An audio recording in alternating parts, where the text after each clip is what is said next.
Hello, everybody. Uh, Welcome to the Midwestern Morks live stream. Tonight we have a really special stream planned for you. Our close friend and comrade Tom Riggins is here with us. He's a retired philosophy teacher from NYU and the New School of Social Research and others. He received a PhD from the Cooney Graduate Center in '83. He's been active in the civil rights and peace movement since the 60s when he was chairman of the Young People's Socialist League at Florida State University. And he also worked for CORE and voter registration in North Florida back then. He's written for like too many online publications to list, but People's World, Political Affairs, he was an associate editor there, actually. He also served on the board of the Bertrand Russell Society and was president of the Corliss Lamont chapter in New York City of the American Humanist Association. He's the author of Reading the Classical Texts of Marxism and Eurocommunism, a critical reading of Santiago Carrillo and Eurocommunist revisionism, On Lenin's Proletarian Revolution and the Renegade Kautsky, which is my favorite, and the text we'll be discussing today, which is the whole point of this stream, The Outcome of Classical German Philosophy, Frederick Engels, on G.W.F. Hegel and Ludwig Feuerbach. We're going to get started talking about all that stuff. We're going to get deep into the philosophy and the world outlook of Marxism, and we're going to do it right after the International.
All right, welcome back, everybody.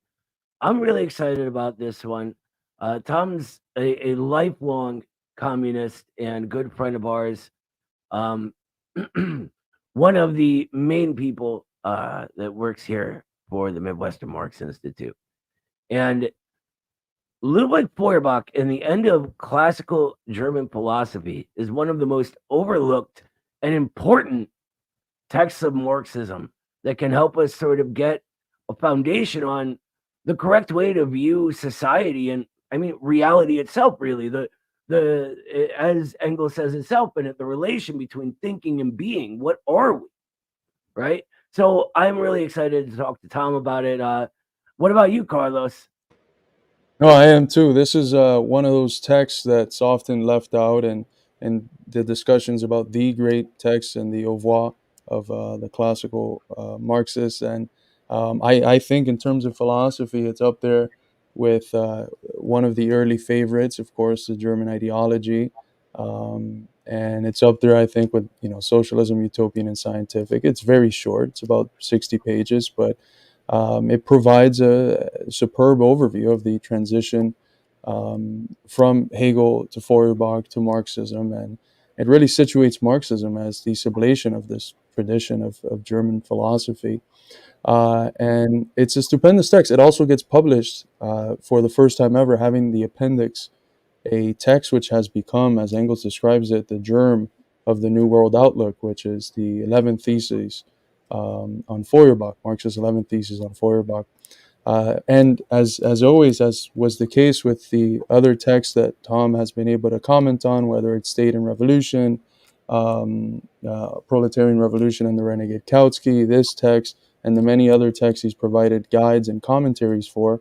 I think if you've been following the Institute and you appreciate our analysis, you should read this text alongside the commentary provided by Tom. It explains it in a way that anyone without a background in the history of philosophy and without a background in Marxism would be able to understand it.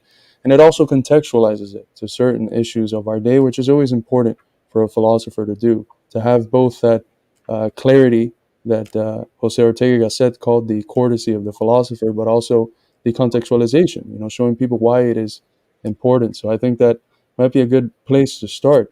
Tom, thank you so much for your work, and why should people read it? Why is it important for people to read both Engels' text and your commentary on it? Well, first I'll show you what the book looks like that we're selling online there. Doesn't have the snazzy cover of some of the others, but it's a good solid cover. I just checked. I don't think we included the theses on Feuerbach in this edition. So since it's orderable, it can be added easily, I think, to the end. Right? Stick it in there. We can do a new run, yeah. This important book, of course, is the working people wanted to know, where did the philosophy of Marxism come from? I mean, who's Marx? Who are these guys to tell us what to do?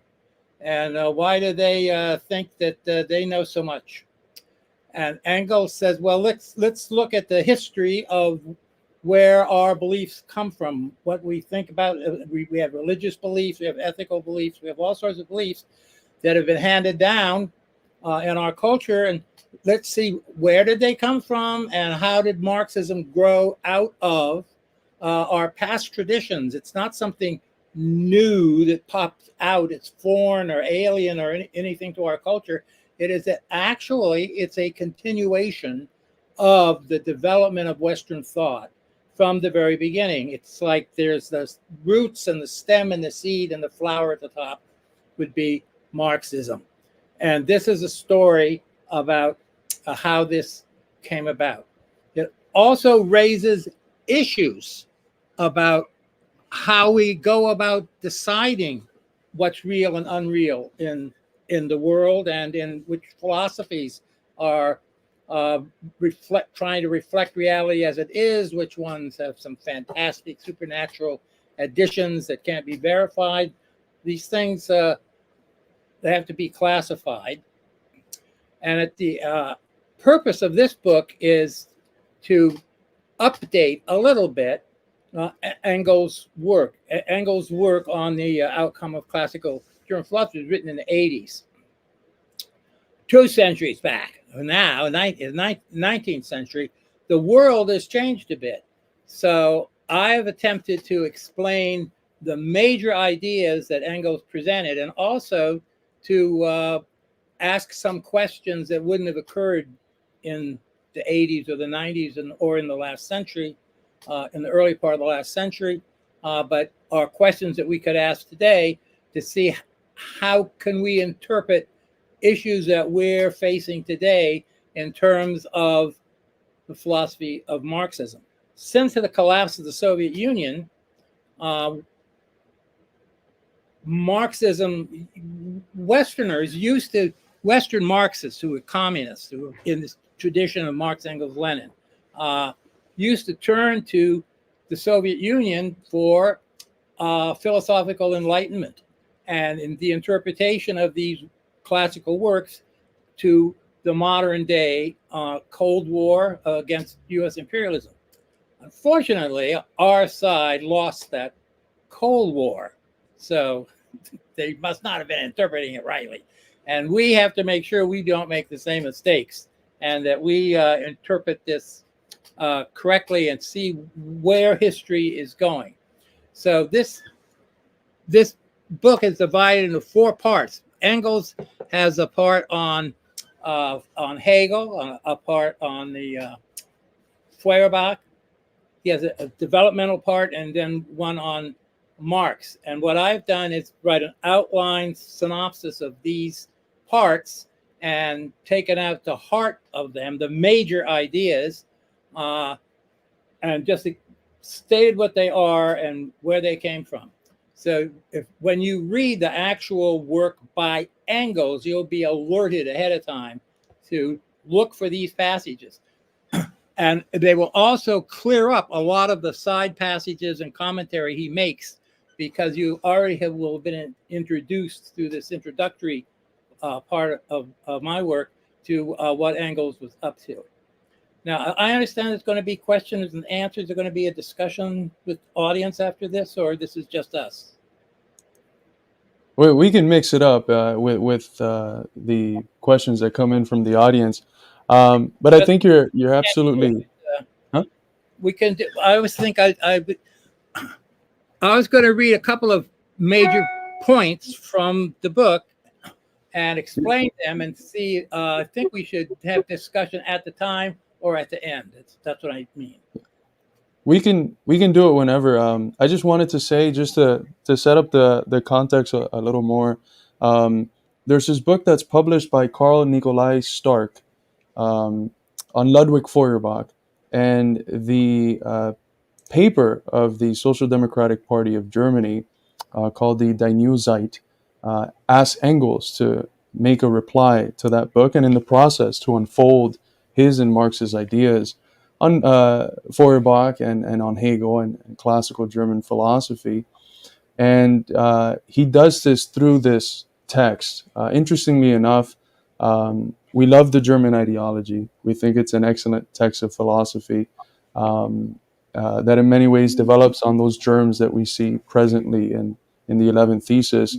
But he goes back to those, what he calls the large octave volumes of the German ideology, and he reads it and he realizes that although there was a rational kernel there, they were undeveloped, both in the sense that there was parts missing, but there was also parts of the intellectual history that him and Marx are able to concretize with their studies of political economy that made parts of the German ideology unfit. So this text is, in some ways, achieving a purpose that he thought at one point the German ideology could achieve, but wasn't there yet, wasn't as developed yet to achieve that purpose. So it's interesting how to this day the German ideology is so central, and that's just a rightful place for it. It's an excellent text, but this text, no one talks about it. So just to emphasize it's important, this was the text that Engels would have perhaps referenced you to with regard to these questions, not some of the other ones that that people tend to go to. But yeah. Yes, Tom, you're free to. Oh no, you want to say something? Sorry, I was just saying. Yeah, whenever You people ask me about this stuff, I always recommend the two together: to read the German ideology and then read the Ludwig Feuerbach book. Because I mean, Engels says right in the book that the German ideology was written when he and Marx were young, and they were first in the first steps of creating what became the Marxist world outlook. And so, what this one does is it takes that embryonic sort of notion and it abstracts it and goes through the abstraction into a really concrete idea, a concrete worldview, rather. But yeah, go ahead. If you wanted to read from that's doing fine. You saved me the whole introductory part on Stark that I had. So go on. Perfect. Well, so he begins with the section on Hegel. So let's maybe start with Hegel. Hegel comes along at a time when philosophy had sort of decayed, right? And Hegel says this himself. And then Marx and Engels also come along. But what would you say is Engels' main points about Hegel in this text, Tom? Well, the main interest that he has in Hegel is to try to explain what Hegel's philosophy is to people. And he begins by taking a sentence from Hegel. So I'll give you that sentence, and then you can tell me what you make of it. And that sentence from Hegel is, all that is real is rational, and all that is rational is real. Now, this is a sentence that has been interpreted by some to be a basis for a conservative movement. And for others, it's the basis for a radical, anti-conservative movement. So on the surface of it, what does it seem to be saying when you say that all that is real is rational and all that is rational is real? Well, on the surface, it was used to sort of justify all manner of evil society, right? And saying that society got what it deserved if the government was evil or whatever it was. But with where Engels is coming from, I think, is that the surface appearance is never the essence of a thing, right?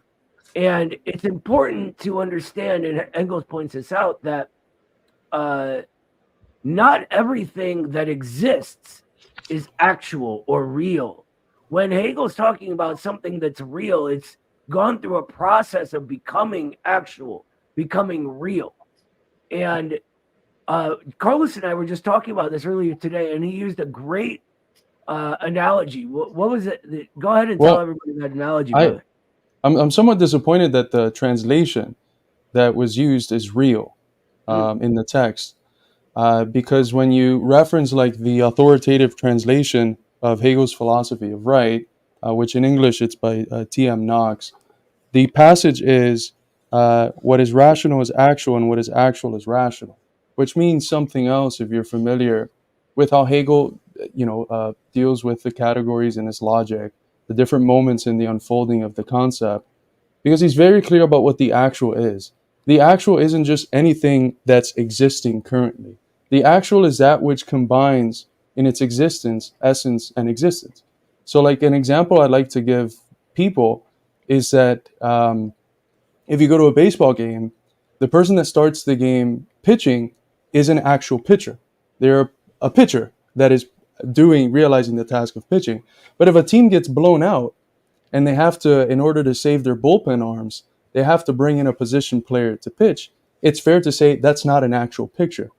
Even though the person is pitching in real life, we even use language like this. We say that's not an actual pitcher. That's kind of the way in which Hegel's using the passage. So it's interesting how it gets turned. And to this day, Terry Pinkard, the authoritative biographer of Hegel, he makes this clear that this passage was extremely misunderstood in its own time to paint Hegel as a conservative.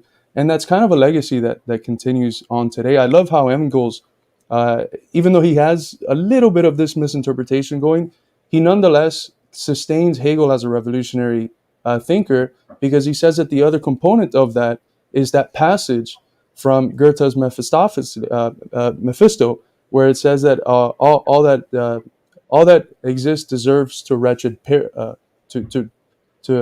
all that exists deserves to perish wretchedly.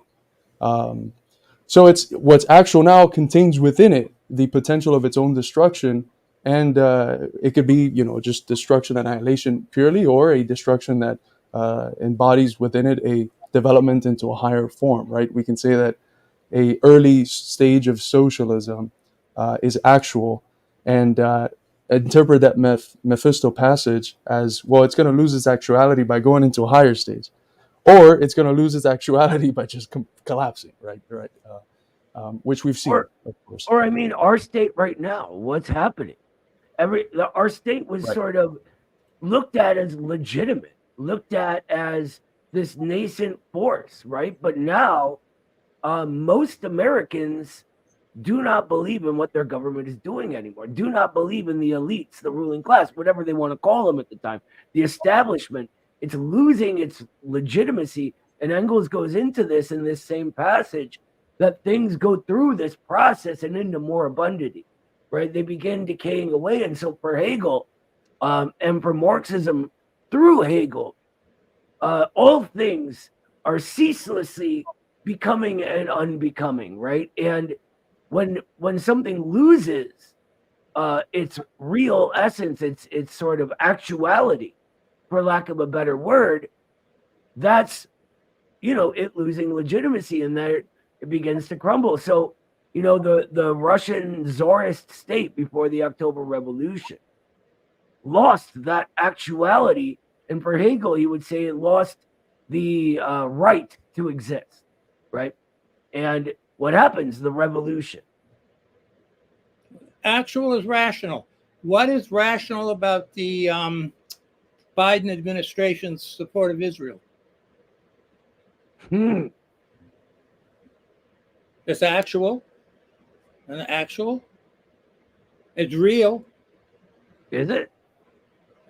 It's it would be finance capital. The guns, they wouldn't be able to do this without the money and the support and stuff. He's crying in Congress that they're not getting enough money, and also for keep the war going in Ukraine.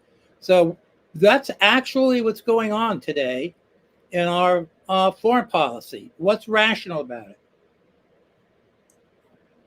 I think that the way that the way that I would approach answering that would be that it's actual because it embodies in its existence the essence of a capitalist imperialism, that it's in a deeply moribund stage. Whether it's rational or not, if you want to stick to Hegel and stick to that equivocation of the actual and the rational, it's rational within the confines of imperialist warfare. Whether you use actual or use rational is not going to change the meaning so much. Well, for Hegel, translation, by the way, has been superseded.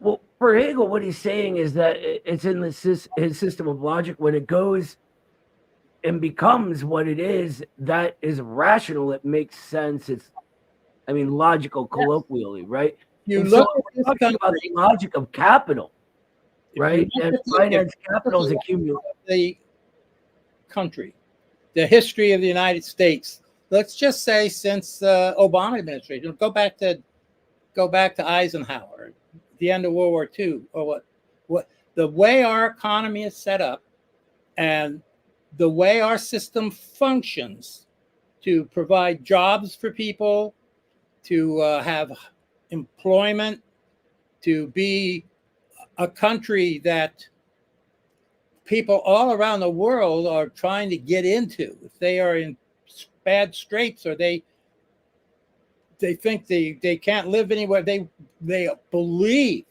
if we can get across that border, if we can get in the United States, if we can get into this country, we can have a life, we can do something for our children.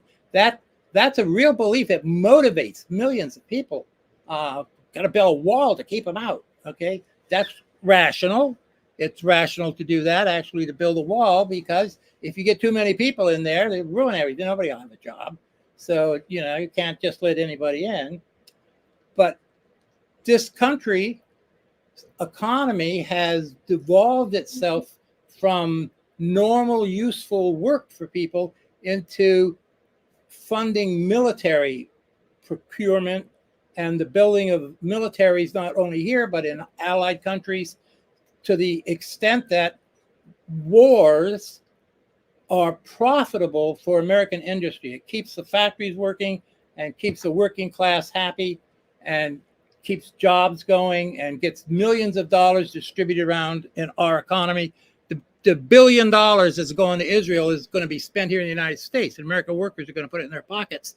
American capitalists are going to put it in their banks. And the Israelis, if they pay it back, we'll get it back. They'll get it twice. So that is rational. That's because that's how the system works. But if the actual is rational, the rational is also actual, which means the system is working fine unless there's a contradiction in there because of, as you point out, there's flow and change going on. And systems begin to overproduce and break down and become dysfunctional, they're not making the right products, unemployment starts, people get upset, huge demonstrations break out that you didn't count on, such as the ruling classes around Europe and the United States are amazed that Palestinians are getting hundreds of thousands of people all over the world to demonstrate. That shows that there's something wrong with their system. As you pointed out, the actuality part is beginning to break down because it's no longer rational to try to build a society on war and killing. That exhausts itself. Rational people would try to make a peaceful world, a world in which there wasn't exploitation and war needed to give people jobs.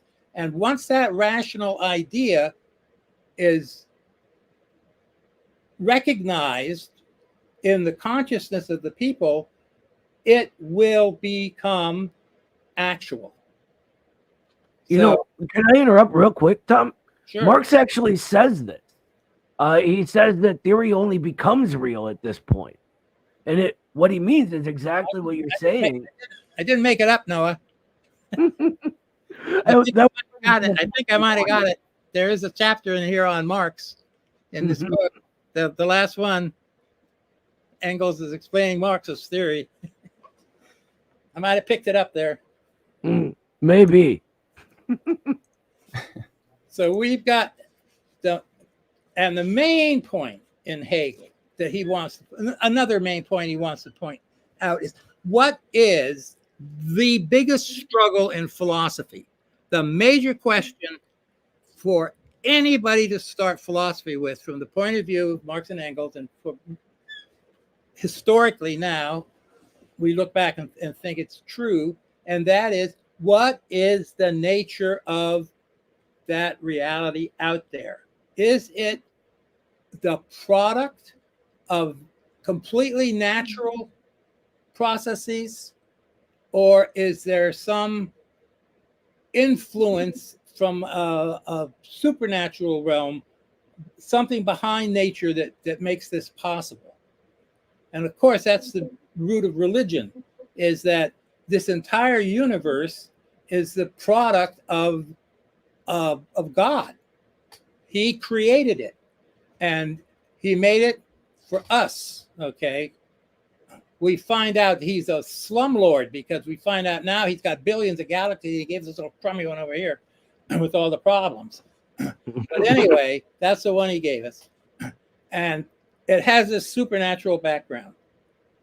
Or the actual material world has its own answer within its own dynamics and the laws of nature as we try to understand them. And the whole supernatural veneer that has evolved comes from the fact that way back when we first started thinking about these things, we just use analogy from human experiences, the dream world, and spirits that we saw when we slept, another world. And that's what caught on, and philosophy tried to explain that. And so you had today philosophies that are based on natural science, we would say, and do not appeal to supernatural explanations to explain things. And those that want to explain things in terms of mind, in terms of spirit, in terms of a non-material existence that is somehow influencing and responsible for the material world we live in. Hegel was an idealist. Marxism philosophy is coming out of Hegel. He is an idealist, and Engels says, well, his idea, his description of the world and its origins, his idea and the logic, for instance, that the world we live in, the logic, the concepts we find in our logic, pre-exist the existing world. They are the mind of God before the existence of the world or any finite being or human. So Engels says that it's out. But what's good is the method that Hegel has, that logical method, which is analyzing change and concepts and how things grow and change. That if you have a problem, you think of the ways in which that problem can be resolved. You can resolve that problem. We need more slaves. Let's go conquer the Bulgars and take them to Constantinople. Slavs will make good slaves. So that solves that problem until too many Slavs get around and they start revolting, and you've got to go somewhere else or your system becomes feudal, and it changes and grows. And it always grows in a way that is more advanced materially and intellectually than the position that it has overcome. He calls it a progressive but slow advance. But each one of the steps is rational. It was an actual step that made it rational. And it became no longer functional, as you guys pointed out, that lost that rationality and lost its actuality. And the replacement, then, the rational replacement, becomes the new reality, and this goes on and on and on. Engels complains that Hegel stopped with his own philosophy. Solved now. But actually, he says it goes on and on. It's sort of a never-ending process. Yeah, he kind of says that Engels has like a almost a cheat, right? That that when you accomplish the absolute idea, right, the culmination of all of this progress is this absolute idea. It's also the beginning of something else, and it was because at the time a philosophical system needed to have some finite end to it, right? Some point, and it was sort of a limitation of Hegel's epoch that Hegel or Engels says that it was sort of forced on him. So his absolute idea is not just the end of history, but the beginning of history, right? And Hegel's epoch. Well, and when Marx sort of takes him off his head and puts him on his feet again, he does this same thing with sort of the proletariat, right? Like, I don't think he put him on his feet again. Terms in the old society and the new one, once the proletariat is there. He is the philosopher of the bourgeoisie, Hegel, the upcoming philosopher for bourgeois democracy. He is the philosophical answer to the French Revolution. He supported the French Revolution. Big time. His big hero was Napoleon I. When all that bad talk about Bonapartism and that being horrible stuff and everything that Marx writes about, he's not talking about Le Grand Napoleon. He's talking about Napoleon III, the nephew, the retarded Bonaparte. Napoleon spread the ideals of the French Revolution that really counted, which was abolishing serfdom and creating private property and land and tearing down the feudal barriers to the expansion of capitalism. Engels has a great quote in here. When I get to it, it's very Eurocentric. But that is the actuality. How did this little island, England, that's the size of Florida, rule almost a quarter of the world? This teeny little island now that doesn't even rate its own Disneyland. The French got that outside Paris, But at one time, there'd be no question where Disneyland would be. It would be an adjunct to Buckingham Palace. Well, let's see what happens with Feuerbach. Feuerbach rejected the idealism, and he's a materialist. He wrote a book called The Essence. Before you go on to Feuerbach, can I say something real quick about Hegel? I think you're really correct in pointing out how he is in many ways the culmination of the progressive bourgeoisie. The reading that, I know we've talked about this before, but the reading that Lukács provide, and what I think is his best text, or one of the best texts that he wrote, The Destruction of Reason, in many ways sees Hegel as that culmination of the progressive bourgeoisie. And when it becomes evident that the bourgeoisie is reactionary as a class around the 1848 revolutions, this was something, again, that Marx observes in 1851 with the 18th Brumaire, this turning into its opposite of the bourgeoisie from a progressive to a reactionary class. Hegel's abandoned completely. And you have this turn at the mainstream of bourgeois philosophy towards irrationalism, Schopenhauer, Kierkegaard, Nietzsche, and it develops into various currents in the 20th century. But there is a rational kernel in that philosophy. To use the analogy that Marx uses in one of the prefaces Hegel is to back. Capital. Don't forget, that happened in continental Europe. There's huge Hegel revival in Victorian England at the end of the 19th century. And Hegel went into decline at the beginning of this century, of the 20th century, because of World War I and World War II. People sniffed Marxism in Hegel, so they quit teaching. Yeah. But beginning in the 60s, Hegel started to make a big comeback, and there are more books published on Hegel, and there are three different phenomenologies out there you can pick. If you try to read the phenomenology of mind, you'll understand how did this philosophy ever get off the ground in the first place. They have three different translations of it in English out there. You're saying, wow, it's not a beach book. I don't know why who's buying this thing. But Feuerbach is she's sort of put down by Engels as being not up to snuff when it comes to criticizing Hegel. What's interesting is Feuerbach's religion, which is, we should be able to get some commercial or something on Pornhub for this book, just so they can discuss Feuerbach's idea that the best way to worship God is through sexual intercourse. That's his religion. Sexual attraction and lovemaking this is materialism. The natural functions of human beings. Not birds and bees, and dogs and cats. Get them fixed, you got a problem in the house. So you have, and that's what love is. God is love. Jesus is love. What Jesus say? Suffer the little children to come unto me. Church sometimes takes that, I think, in the wrong way.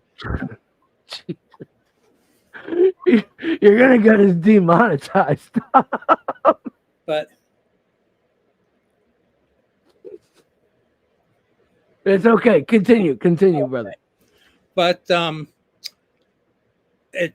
all the rules and regulations laid down by the churches, any religion, Islam, Christianity, Buddhism, he mentioned, whereby all those rules and regulations go against the natural instincts of human beings, and they should all be ignored and abolished. This is actually the 19th century. This is like, or you guys went around in the 60s for the free love movement and the flower and all this stuff that these people didn't know anything about Feuerbach. They were living Feuerbach without doing it. There's a new version of that now, all coming out of Foucault and that kind of weirdness. Yeah. Feuerbach's great. Descartes said to be is to think, right? Cogito ergo sum. Our idealist Berkeley is to be perceived. And you are what you eat is what Feuerbach, that was his slogan. And that's something, Weight Watchers could have him little statue in there, wherever if they're still around. Okay, well, the idea of religion is that its sole function is to serve the powers that be, have strict regulations over sexual conduct and all sorts of behavior, especially patriotism and all of that, to the benefit of a ruling class. And Feuerbach knows all that, but he attacks Hegel. Engels says he doesn't really refute Hegel. He just simply says ignore. ignore Hegel. And that's because Feuerbach doesn't have the dialectic. And his religion died with him. Nobody practices that religion. I mean, they practice they do the activity of the religion, but they don't practice it as religion. They act like animals, which is what you do. But you don't make it sacred. Like some, if you're in India, you can have sex to do that. SECTS. So the main point then is that materialism is spreading in the working class. What causes exploitation is the lust and greed of the capitalists. That is too superficial an analysis for Marx. What Marx looks for is a real economic function on how capitalism works. And we go to, from the Hegel, we go to the Feuerbach chapter, and from the Feuerbach chapter, we go to the Marx. Before we get to the Marx, Feuerbach is so important. You're absolutely right that Engels does argue that Feuerbach falls very short in his critique of Hegel. What's interesting is that before the turn, the final break with Feuerbach, Marx and Engels had been breaking with the young Hegelians ever since 41. I think the first break is with a group called the Free, which was led by the individualist philosopher that the name is Stirner. Max Stirner, and Bruno Bauer's little brother. The ego is all. Yeah. And they start their break with the young Hegelians in the attack against them, and the culmination point is Feuerbach. They're the last person. And in The Holy Family, a book that Marx and Engels write together, separate chapters, but still together, it is mentioned that Feuerbach is the only one that actually takes Hegel as a whole and advances and sublates Hegel, while everyone else just takes a part of Hegel and then uses it to criticize another part. What's interesting is that already by the German ideology, so, some months after, less than a year after, that same argument is made, including Feuerbach within it. Feuerbach is within this group of people, of the young Hegelians, that take Hegel synecdochally, and they use one part of it to criticize another part of it instead of sublating Hegel. And there's this passage that I want to read real quick. Marx is asked after Proudhon's death to say some comments about Proudhon, and he makes an interesting comment on Hegel and Feuerbach in passing, and I want to read it real quick. This is from 1865. He says, compared with Hegel, Feuerbach is very poor. Nevertheless, after Hegel, he made an epoch because he accentuated certain points disagreeable for the Christian conscience and important for philosophic progress, but which have been left by Hegel in obscure and mystic light. And I think it's important here. Feuerbach's critique of religion falls very, very short. We already see this in some of the earliest essays from Marx, and the understanding that you can't just criticize religious alienation, this projection of the human essence onto God, that this inversion of the Imago Dei that Feuerbach theorizes in his epoch-making book, The Essence of Christianity. You can't just do that. You have to look at the conditions that require and that create the context for such a religious alienation, right? The social conditions, the turn towards political economy, a reorientation, rearticulation of the concept of alienation, of Gattungswesen, the species essence, towards a more materialist dialectical analysis rooted in Marxist studies of political economy and turn towards political economy as a way to explain these things. But you have with Feuerbach, this final criticism that already the germs, you find it before 1846, around the time of the writing of the German ideology. In many ways, the moment that Marx and Engels used to break with Feuerbach is quite late, but there's that absence of dialectics in many ways. And there's this passage from the German ideology where he says that when Feuerbach is historical, he's not materialist. When he's materialist, he's not historical. But he's an important figure. And in this epoch, the criticism of religion, silly though it might seem for some of us in such a secular age, you're dealing with Frederick III, and the fourth, and an intimate relationship of theology and politics, such that theological criticism was almost simultaneously political criticism. And it's not without reason that all of the young Hegelians faced persecution. Um, the scholar in this area, one of the leading scholars, Roland Bohr, he describes the first book that was published in 1935, Das Leben Jesu, the life of Jesus, which was, the name is slipping. I'm not very good with names today. Strauss, David Strauss.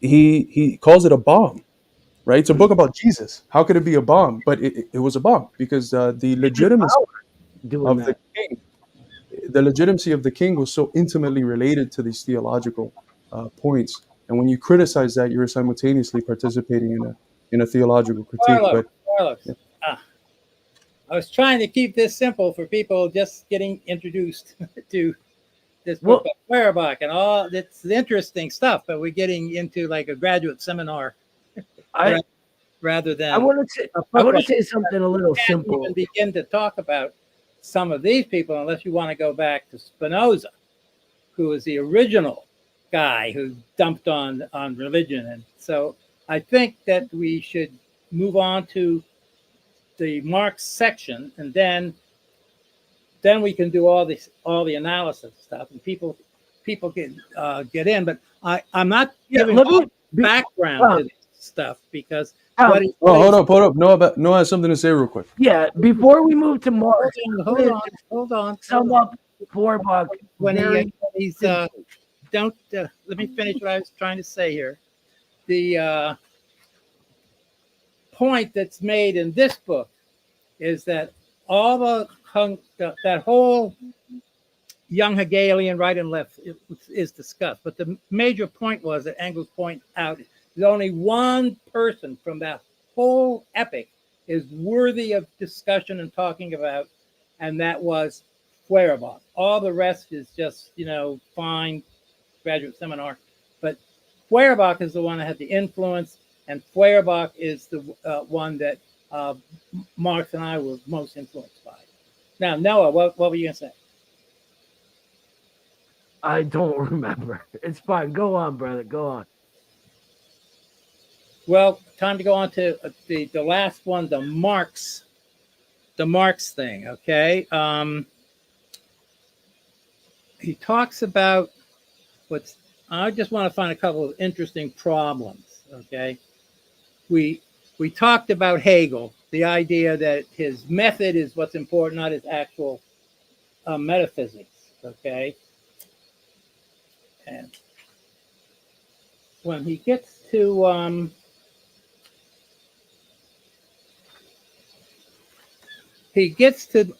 saying this, to me, was interesting, is that there's a progressive. It goes back to an original thing when you're talking about actual and rational. That when the system is no longer rational, it loses its actuality and is replaced by a higher system. That system then is the rational system. And it will remain actual until its irrationality condemns it. And that makes a very interesting point about the communist East, about the Soviet Union. The Soviet Union is subject to the same dialectical laws as any other country. Everybody is subject to the United States. The United States is putting off its appointment with not being actual. It keeps postponing the date, but the date is there. Eventually, it's going to have to keep the date. The Soviet Union, evidently, the Soviet Union became irrational. It collapsed. Its own people nobody came out to support it. Since it's a progressive replacement, that means the Federation, the Russian Federation as it now exists, is the rational replacement of the irrational Soviet Union. Soviet Union lost its actuality. The new actuality that is the rational actuality of today is Putin. that's an interpretation. One can say, if you don't like that interpretation, since like the Bible, you can interpret these things any way you like, you can say that whole complex, beginning with the end of the Brezhnev era and the Gorbachev system, the Gorbachev, Yeltsin, Putin collapse, that's the irrational replacement for the Soviet Union. And so that system has to go too. I don't know how you want to look at that. That Putin is the rational replacement for the irrational Communist Party that used to be there. Well, we could look at it both ways, right? At the same time, the Putin era could be within its own process, or we look at it on a bigger scale, right? And the sort of journey back towards socialism, right? That they're going to have to confront at some point, hopefully sooner rather than later. And I think it will be sooner. But if we talk about it as in an actual rationality of society justifying itself, we can't really say the Putin era has become that yet. I mean, Putin's approval rating is through the roof. It's above 85% usually. And the reason is because of how irrational things were after the fall of the Soviet Union and how dark and terrible Russia was as a country during that era. Oh yeah, there's no doubt about it. Yeltsin and the people that got rid of the Communist Party destroyed the fucking pardon my friend, destroyed the country. Put on pensions. Old people weren't getting their pensions. There was no food. There was unemployment. It was just a mess. And the Napoleon, the Napoleon of that type of situation took over. Putin came in. He rode in with his little hat. And he yeah, big hat. Putin came over there. He renationalized industries that had been. Everybody thinks he's a big oligarch. He tossed the oligarchs out.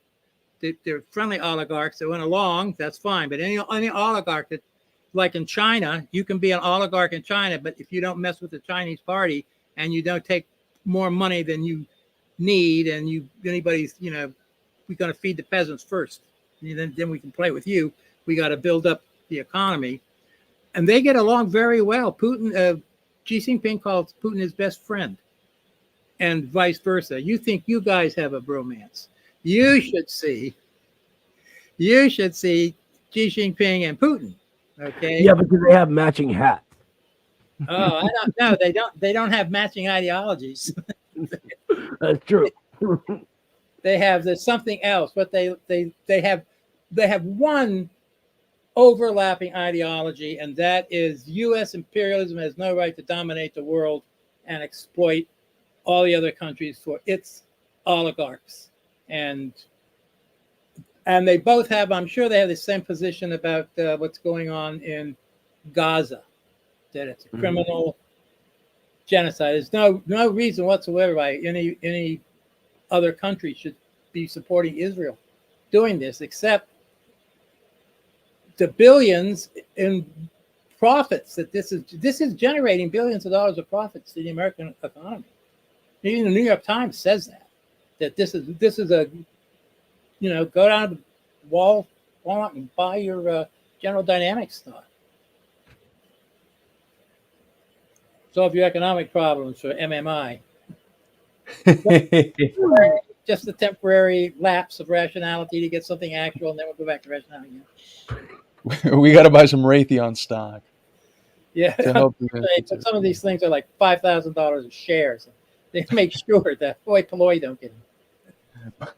By the time we accumulate enough to buy some stock, I think socialism would be here.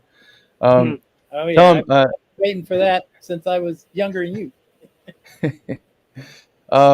The transition to Marx. Can you tell us how it is that, in Engels' words, Marx sublates in a way both Hegel and Feuerbach, who perhaps provides a semblance of a determinate negation of Hegel, but not a full sublation. Well, first you should tell your audience what sublates means. It's not a common everyday word that people on the internet are going to run into. Sublation. Most of them know, but we can go Sublimate. over I it can real quick. sublimate. They know that. Oh yeah, sublimate. Yeah. If they're watching us, they should know we use a term quite a bit, but it's the German word for You're it is assuming they're watching Alphabet. a second time after you hear that word. The German word for it is New people are- Alphabet, right? And it means to sort of along a thing's essence, right? It in order to continue being that thing, it needs to transition to a higher form, right? So when a seed becomes a sprout, that sprout is sublating the seed form of this whole thing we call a plant. When society goes forward into socialism, it is sublating the old capitalist system. So the whole essence of society is preserved through that transition into a higher stage. That's what In German, the in whole German has a double meaning. It means, if you ask a German in the street what Aufhebung means, one would tell you it's to cancel out, the other would tell you it's to elevate or to preserve. And Hegel played precisely on that double meaning of the word to describe it as basically the form that the movement, that the logical movement that he's talking about of the concept, of the notion, the form that that movement takes, where it's always something's being preserved and elevated into something higher while something else is being canceled out. Yeah, I think that's the meaning of the word in German, is to preserve and cancel and preserve. It's the problem is we don't have a word like that in English. Mhm. You're cancel culture, or we're 100% for you. Okay, we don't have trans people. If you're a Republican, there are no trans people. You're your birth certificate and whatever mess and stuff you are now. There are only two types of bathroom. What the hell are you doing? But Hegel, if you submit that, there's the third bathroom there for people to go to, and they hopefully preserve the best of both. We're taught to think very one-sidedly here. Yes. And what Engels would have said in the form of yay, yay, nay, nay. Anything outside that it comes from evil. That's why it's like you're either Team Democrat or Team Republican. You can't have a realistic, objective view of the two as one thing. Yeah. Well, they are, and they are not. That's the point. It's the good cop, bad cop. They're both cops, but you want to be left alone in the room with the good cop. You don't want to be left alone in the room with the bad cop, and but you don't have a choice of not having a cop in your room. You are going to have a cop watching you your whole life. It's your business whether you get the good cop or the bad cop, which means you're not free. Your behavior has to match what the good cop finds acceptable. So that makes you our democracy here in the United States. It's a completely phony democracy from a Leninist point of view, of proletarian democracy. The bourgeois democracy is for the bourgeoisie. And yet we have socialist groups in this country that go around talking about the fight to defeat Trump is a fight for democracy, not a fight to get rid of a capitalist who is going to do horrible things as far as nothing for the climate change and stuff, wants to build more gas stations and pump oil out and turn the national park service over to Exxon. We can say that's enough reason for him. But if we say it's for democracy, we overlook the fact that opposition is also not doing as much as it could to stop the oil industry. In fact, it's not slapping you in the face with it, but it's opening up limited areas instead of the whole place. Little bit by little bit, they're doing the same thing. It just takes longer. You know, your grandkid will get it, not you. So that the idea that you could get a system that sublates somehow getting energy and at the same time getting rid of this bad energy that destroys the environment, such a system is possible, would sublimate the good things that we need and get rid of the bad things. That's not even discussed in the press. Of course not, because they speak of democracy abstractly, not concretely. Concretely, it's always a specific form of democracy, right? As Lenin says, a democracy for which class? That's what matters. That's what makes it real, what makes it rational. But let's move on to the sublation of these guys in Marx. Where does Engels take us? As far as this work is concerned, Yeah, Marx is important. The reason what Engels says is what Marx did. Up, you carry on. I have to answer the phone to see what that is. sure. See. All right. Into Marx, huh? So I don't want to go ahead of Tom. But let's for a moment talk about the sort of the state right now, the bourgeois state, our concrete notion of this state losing its realness, losing its actuality for us. And what does it mean to fight for bourgeois democracy at such a point in time? Well, it's reaction, right? It's trying to take us to this point before it was losing its actuality. That's literally what reaction is. And so when they make excuses for this, saying, "Oh, but Trump's a fascist," right? "Oh, but he'll take away this bourgeois democracy." We have no evidence of that, and that's not what fascism is. In fact, fascism is this thing that arises specifically in this stage if we don't do our job organizing the working class for its own democracy to overcome this old form that's losing its actuality, that's no longer rational for us, right? And so when they yell about Trump's fascism without talking about the Democrats' fascism, Biden's fascism, all they are doing is embodying the reaction of our age and becoming almost a leading force in what could usher that in by trying to dupe the working classes into doing the work of the bourgeoisie by getting us into this sort of phony fight between liberal and conservative, Democrat and Republican, etc. But I see Tom's back now, so let's get right into Marx, if we can. They're that fascism grows out of capitalism. It's capitalism's answer to try to postpone that date with actuality. There's no doubt that Trump is a product of their system. And there's no doubt that he's a fascist. That's what the system is producing. They call him a fascist. They're not wrong in that, but they are wrong to think that the solution to that is to put out somebody who is a war criminal, who's a pro-genocide, who's a child murderer, that's a government that wants to spend billions of dollars on wars, killing people overseas so that American workers can get a bigger paycheck. That is betraying the interest, the real interest, because they're going to have to pay for that down the line.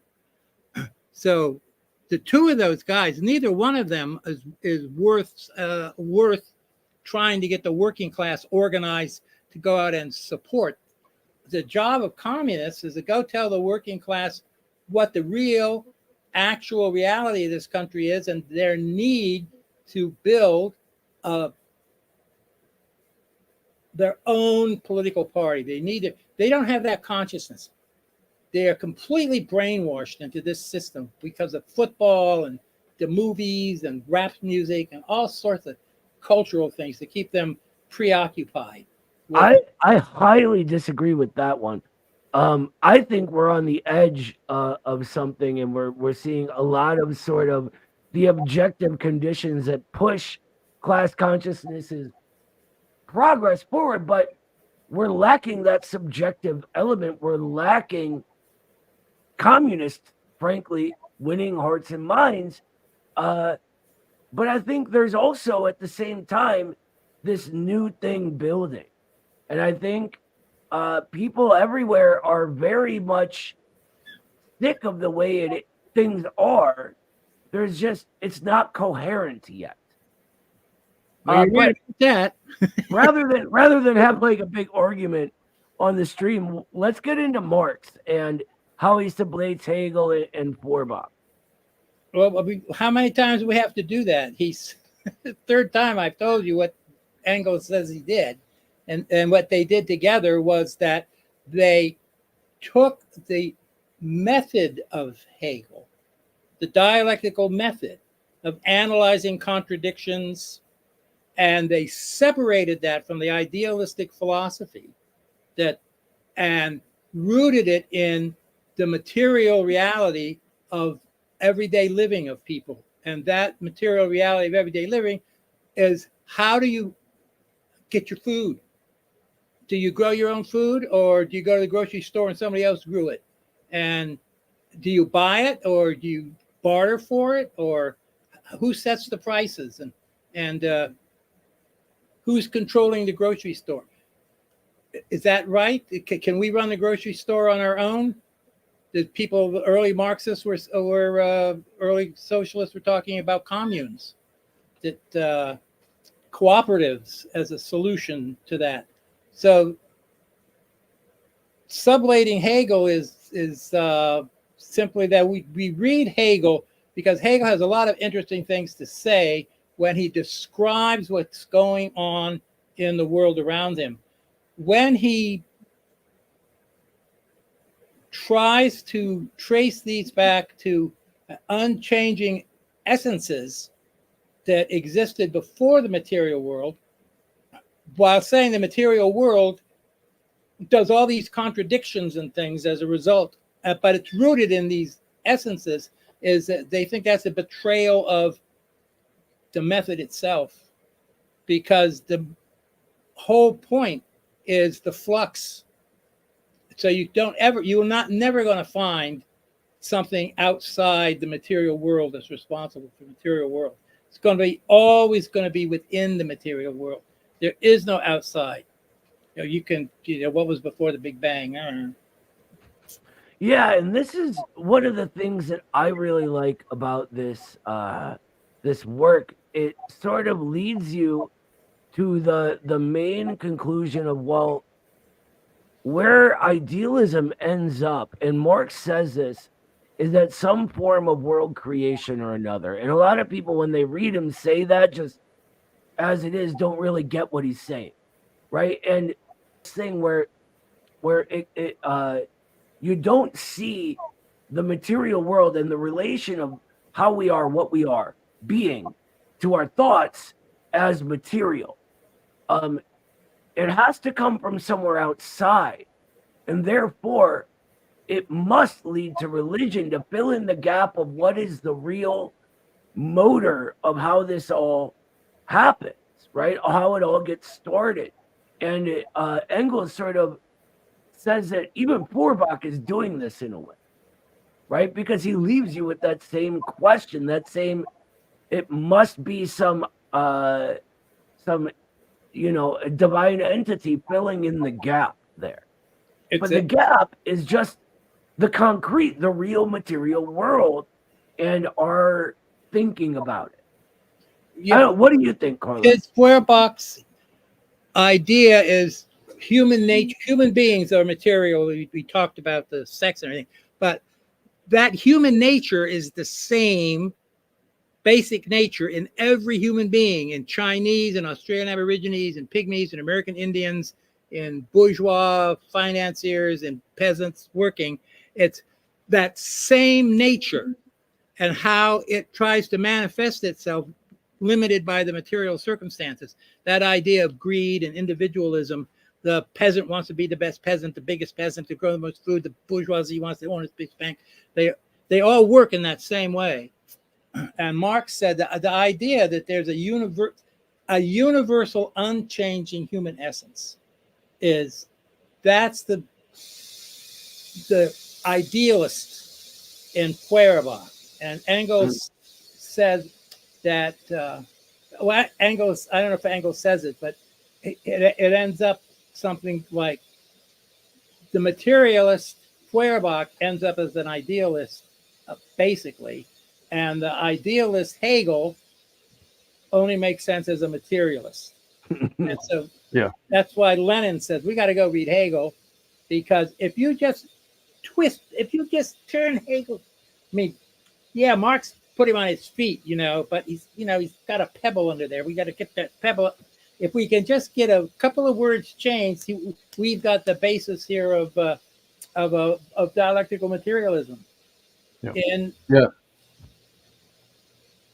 That couldn't be more correct. And even in the way that Feuerbach crafts its own religion out of his interpretation of Gautingswesen and of what the human species essence, species being is, it's just a secularized form of the conception of the Christian conception of God, precisely because all he does is see the Christian conception of God as a projection, as an alienation of our human essence, again, ahistorical and essentialist, so we have to reject it because it's undialectical, but a projection onto God. So, when he asks at the beginning of the essence of Christianity, what is it that makes us human beings special? He says, well, it's consciousness in a specific sense.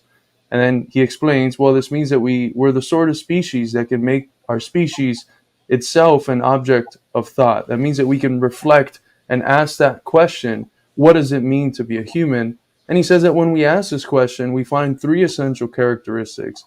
We find our capacity to reason, we find our capacity to will, and we find our capacity to love. And what is this, if not the characteristics that are already embedded in the Christian God? Omnibenevolent, omnipotent, and what's the last one? All-knowing. Omniscient. Right.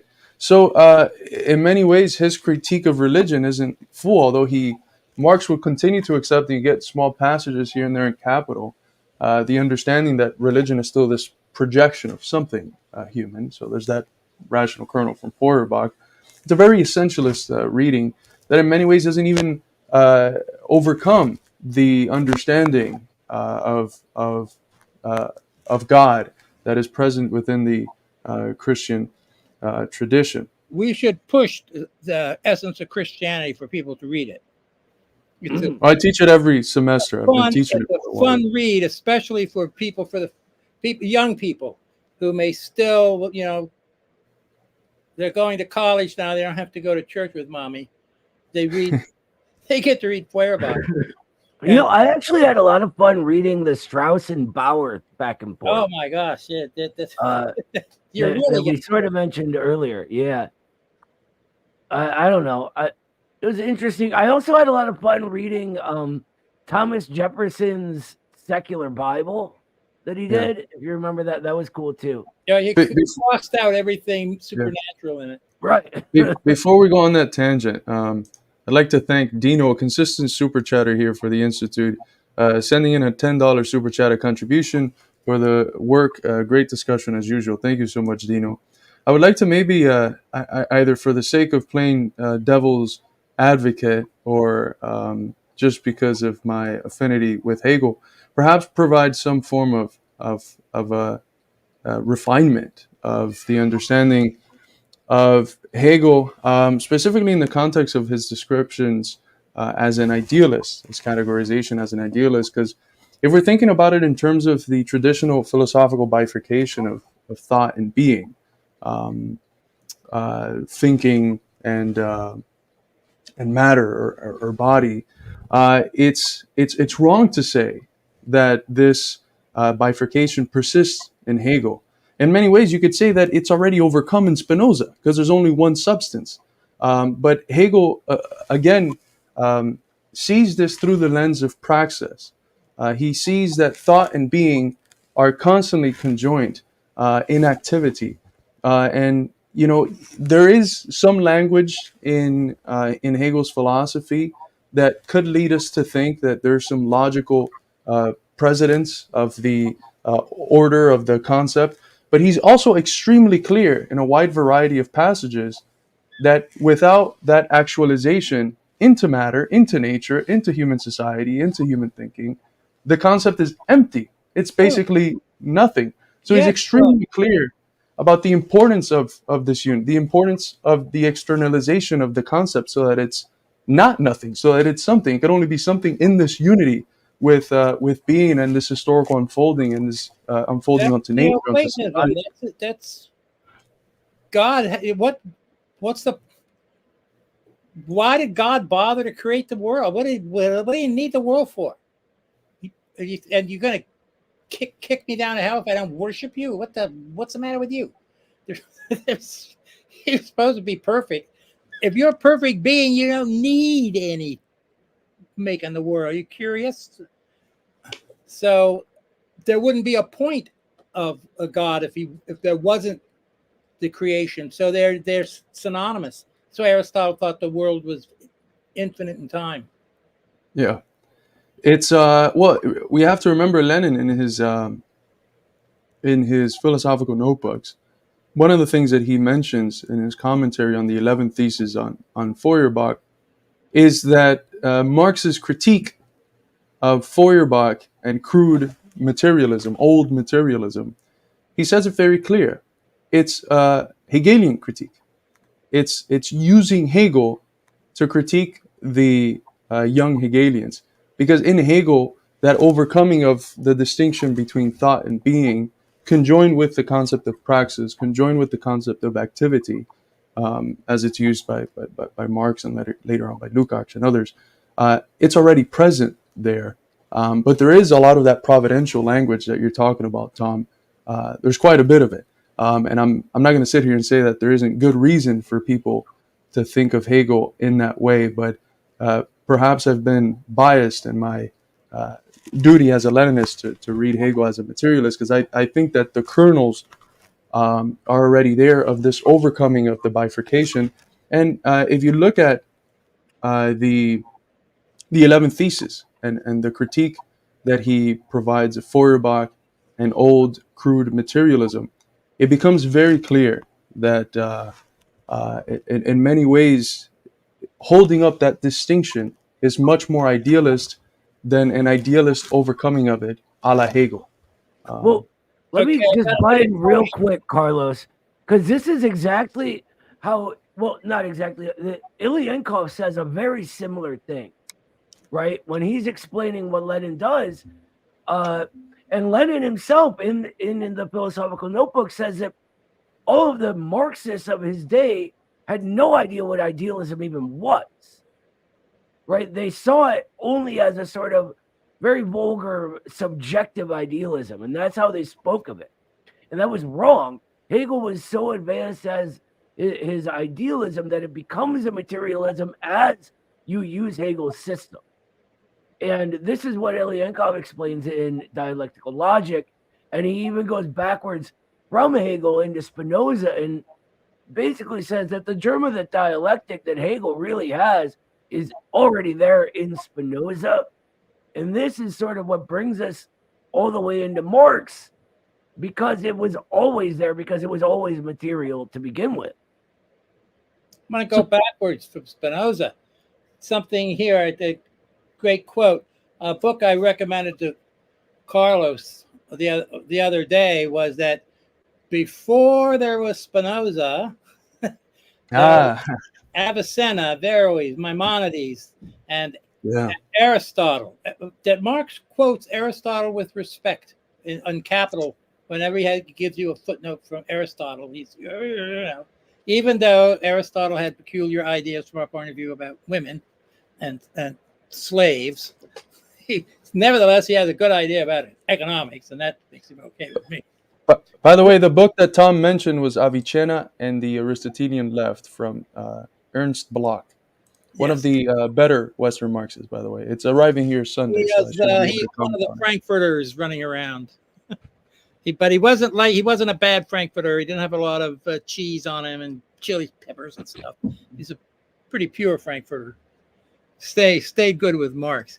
But here's Engels defending the Middle Ages. He says we put down the Middle Ages. Hegel, by the way, doesn't write much about the Middle Ages in his history of philosophy. But Engels says he lists all these inventions, the windmill and all sorts of stuff that came. You think they didn't have the pulley in ancient Egypt, okay? And how did they get those stones up there? And the Inca didn't have the wheel. So nevertheless, they could build big, stuff. And they built Machu Picchu. Yeah, what's a wheel going to be good on a mountain for you? Roll down the wall all the time. So here's what he says about the Middle Ages, dismissed as backward, an era that had to be overcome to get civilization back on the track laid out in the classical era of Greece and Rome. This is all wrong, according to Engels. At a time of great progress, what's important for this is world progress towards socialism, is the extension of European civilization. We have a different idea today, but the extension of European civilization, the consolidation of the national state, and the technical advances of the 14th and 15th century. It wasn't until after 1848 that scientific history really got off the ground, however, stimulated by natural history, talking about biology, rapid development of the natural sciences. That extension of civilization is one of those, is how the dialectic is contradiction, sublation. India was treated very badly by the British. They colonized it. They had, you talk about engineered famine. They did have engineered famine in India, and once in Ireland too. They did engineered one. They overthrew governments they didn't like. They massacred people. Yet they built the railroad system in India. And without that railroad system, that one guy in North India wouldn't even know there was anybody in South India. Everybody was living in little villages. They didn't know who their next door neighbor was. That train system made, wow, this part of India was another part of India, and another, and the British are doing this and that and that. And that is the birth of the movement that ultimately ejected the British from India. Not they left, but before they left, they made sure to break it up into two fighting parts so that they could keep them from ever developing as being a real threat to the Western powers in the area. But it shows, and they introduced factories. They introduced the factory system. They introduced the civil service, and they introduced the English language, and they made people learn English. Well, you made people learn English. People were made to learn French. That was a violation of their rights. Under socialism, we don't do that. But this wasn't socialism, and making Africans read French is they read Voltaire. They read Marx and Engels. They could read French. They were in French. The English could read. They read. Ho Chi Minh read the Declaration of Independence. So they learned the language of the conqueror, and it woke them up. And they got their, well, it reminds me of this quote from Marx where he says that the the real thing that the bourgeoisie create are its own gravediggers, right? Because bringing all this stuff brings them, basically puts them in a position to overthrow them. Yeah, but they're digging very slow, those grave diggers. They've got about 1 inch of a 6-foot grave clear away. Well, our generation here in the U.S. is getting a lot quicker at grave digging. Let me tell you that. I've heard that before. My father was telling me, he in the 30s, before I was born, they had a book called "Towards the Soviet America." That's what going to go to Soviet America, Tom. Okay. I have that book by Foster over here, and it is very optimistic. But I think that the problem back then was our theory was not very advanced. It was a Soviet theory, and it didn't take into account. I mean, I don't want to get into a big thing about it. For the time, you have to understand that's the actuality. Well, it couldn't have been more advanced than it was, but it was lacking and stagnant. Even as brilliant as Foster was, it wasn't where it should have been. And the point is, it's the necessity that carries it through. And Hegel talks Socialism at work is where you say it wasn't where it should have been. The zeitgeist is exactly where it should have been. Well, what I mean is the way that they were talking didn't match where their theory was. Their theory wasn't as advanced as their optimism. But in our era, I believe that's being rectified. I also believe that the death of the middle classes, the same optimism. Well, the death of the middle classes creates something new. I mean, we can say we heard it all before, but we're on to the third generation now with continually worse conditions than the ones before it. And the first time this ever happens is my generation, Generation X. And then it goes into millennials and Gen Z. And they're all getting worse and worse. And it's becoming more impossible now. But when you were hearing it back then, it was a lot like the middle class was still there. They were giant and still under these false consciousnesses because of this, or even the social consciousness of a middle class. There was so much worse back in the Dust Bowl. The suffering of the working class has never equaled what it was like back in the 30s. You should come to Cleveland. But I think that, yes, you're correct. But at that time, the American people were still split apart along the color line. They still are, whether they know it or not. Well, legally speaking, this ends with the Civil Rights Revolution, and we're living with a sort of advanced social consciousness that comes out of that, right? Where, like back then, when my grandparents moved here, for instance, like we have to really think about when we use terms like advanced social consciousness. Most of the black people in this country have not surpassed voting for the Democratic Party. In fact, they had a choice between Biden and Bernie. When they had a choice, when they could have put Bernie in South Carolina, doesn't vote at all. They turned for Biden. But most of the working class doesn't vote at all. And as we see, there are no green candidates they can vote for, except ones that we are going to give them to vote for. And they can vote for black. They can vote for black politicians that cooperate with us, the ones that don't get assassinated.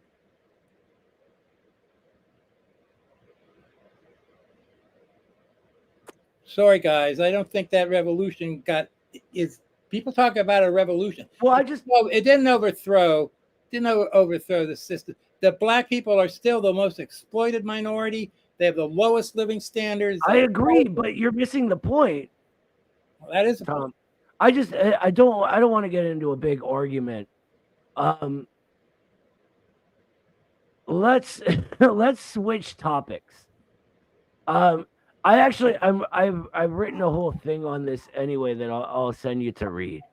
And you can get my point of view from that without like having to, shout and argue about it. Because I elaborate what we call the American trajectory and the importance of the civil rights movement and full bourgeois right for all rather than, legalized segregation, and what the end of that means for social consciousness, because it does change after this.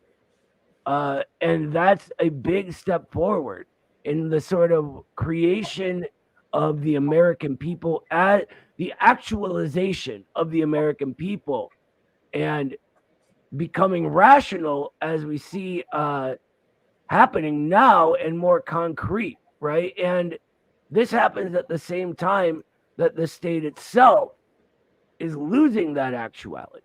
And this, it's not like for no reason that I say that revolutionary conditions are becoming more objective, and what we're missing is the subjective part. Yeah, I'm not arguing with that type of thinking. It's terminology such as the American people. That is an essence. There's no such thing as the American people. There are working class people, proletarians, there are exploiting bourgeoisie, there are middle sections, there are Black Americans who have experiences totally different from Chinese Americans, the Latin Americans. And when we talk about like the American people, that's just an ideal abstraction. It shouldn't be in our vocabulary. Real time, as anything would. We should talk about the American working class. Is the American working class objectively more revolutionary? Absolutely. Than it was under Eisenhower. I think so. It's but let's not like get into this whole thing. It's got. I think we've had a. I think we've had a really for fascism than they ever did before in the working class. So it's weird. It's just a weird country. All righty, folks. Well, this has been a great discussion on Tom's one of his recent books, The Outcome of Classical German Philosophy. Frederick Engels on G.W.F. Hegel and Ludwig Feuerbach. It's a great commentary on what is perhaps the most important text in Marxist philosophy, written by Engels or Marx. I think out of the writings of both, this is perhaps the most important text explicitly dealing with the subject of philosophy. You can pick up a copy and not only learn and inform yourself and develop your understanding, but also financially support the Institute. Our Institute, as of recently, had its TikTok demonetized, so a big source of funding for our operations has been removed. So you can support us by buying our books, buying our merch, becoming a Patreon at patreon.com/MidwesternMarx, and other forms such as sending in super chats, as Dino consistently does. Thank you so much, Comrade Dino.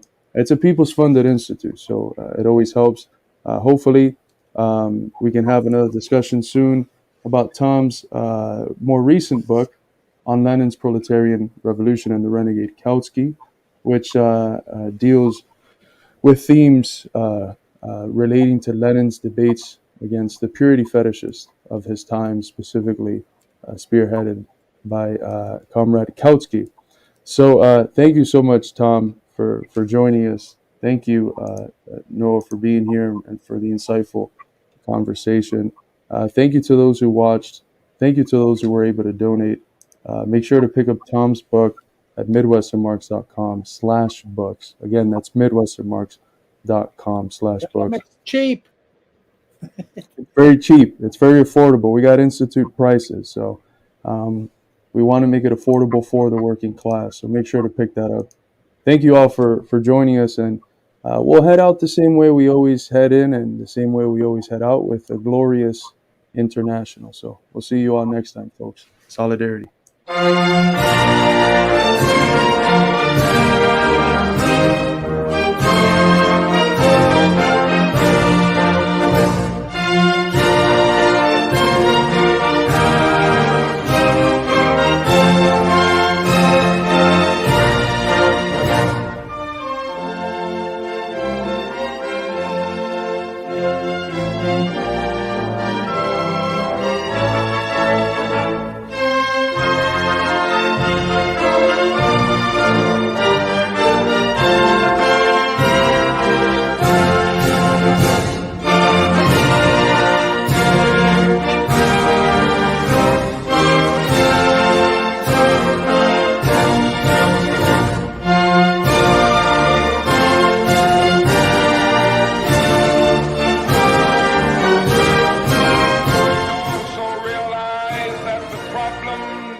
of racial injustice and economic injustice cannot be solved without a radical redistribution of political and economic power.